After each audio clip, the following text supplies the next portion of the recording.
One of the biggest names in mathematical computing has built a new tool to help skywatchers prepare for the total solar eclipse of August 21st, and penned a deep dive into how eclipses have driven mathematics.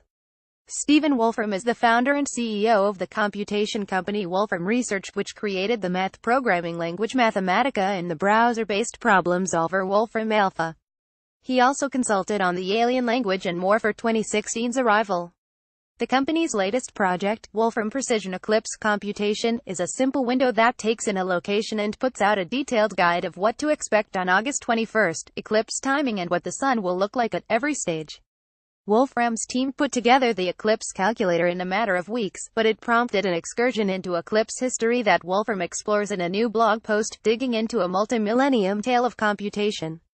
Luckily, Wolfram said, the primary documents of eclipse history happen to be in the three non-English languages he knows at any decent level: Latin, Ancient Greek, and French. Moving diagrams throughout the post illustrate the mathematics of eclipse timing.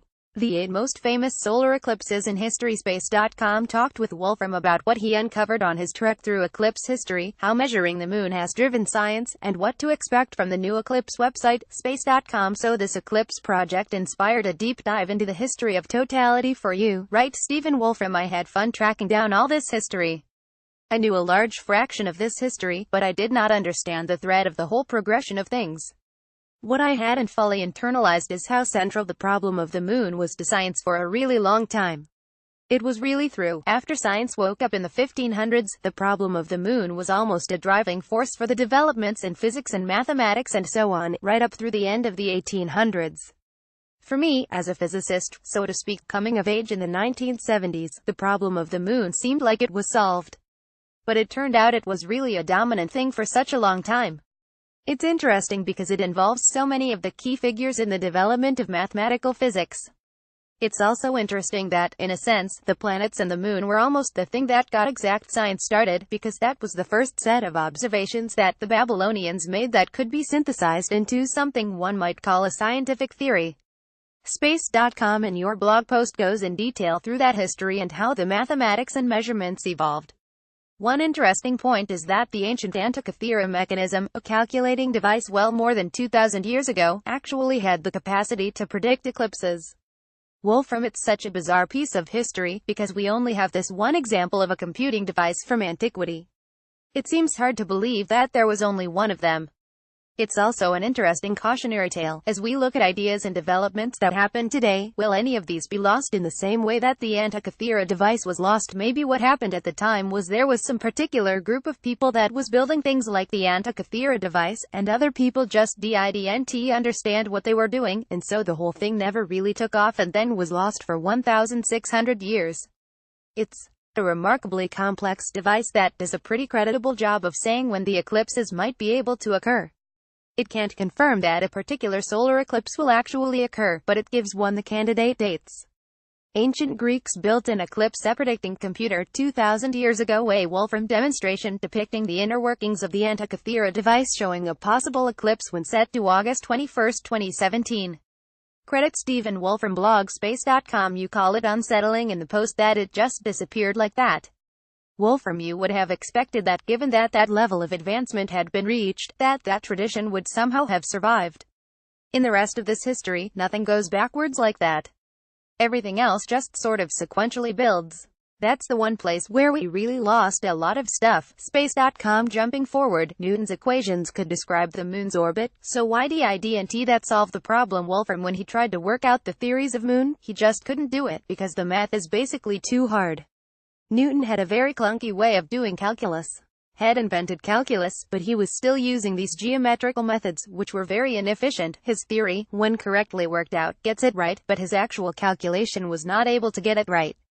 Newton had this lovely booklet that he published in 1702, this Theory of Moon booklet, which gave a little rule of thumb algorithm for computing the position of the moon.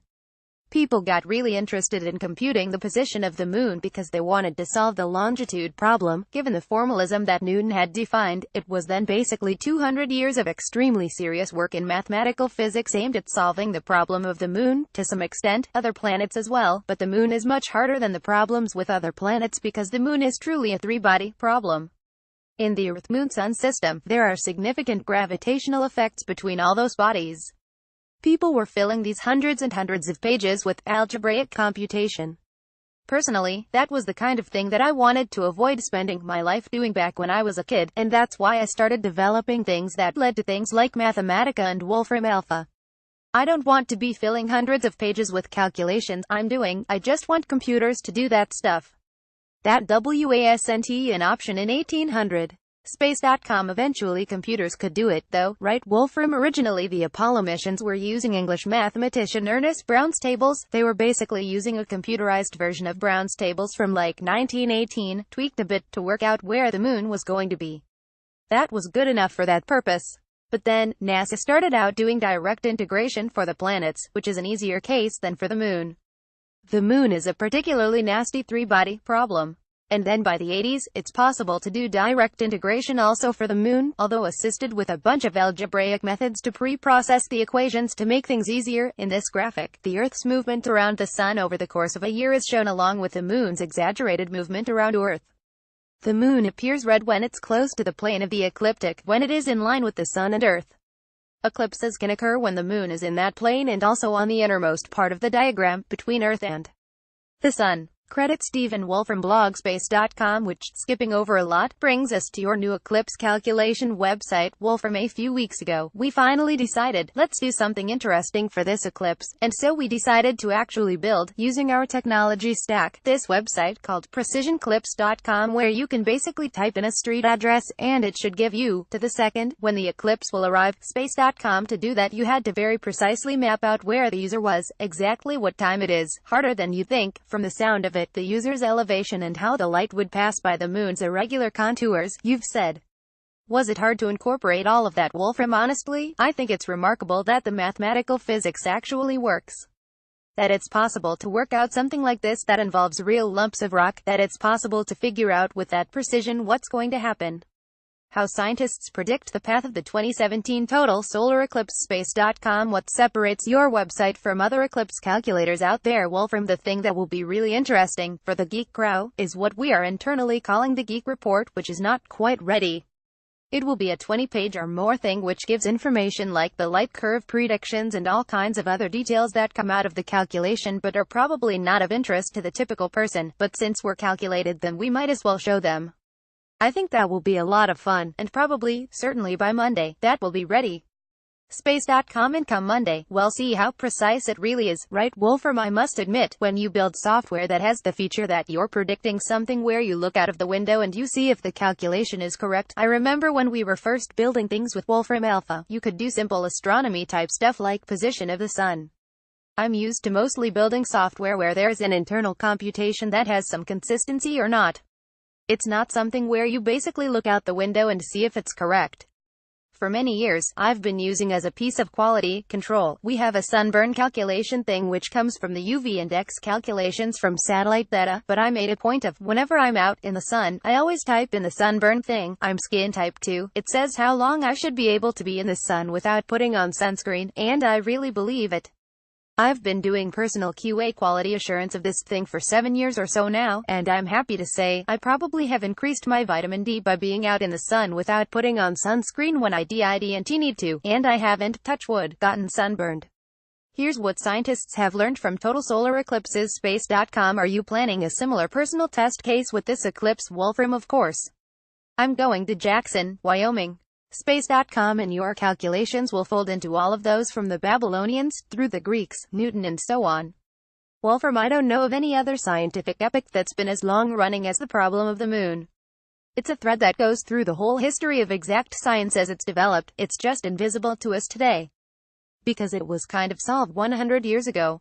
It's worth remembering. This was a driving force in a lot of what got done in exact science. We take it for granted now, but it's a heroic tale. This interview was edited for length. Try Wolfram's Eclipse computation website here. Email Sarah Lewin@space.com or follow her at Sarah Explains. Follow us at space.com, Facebook and Google. Original article on space.com.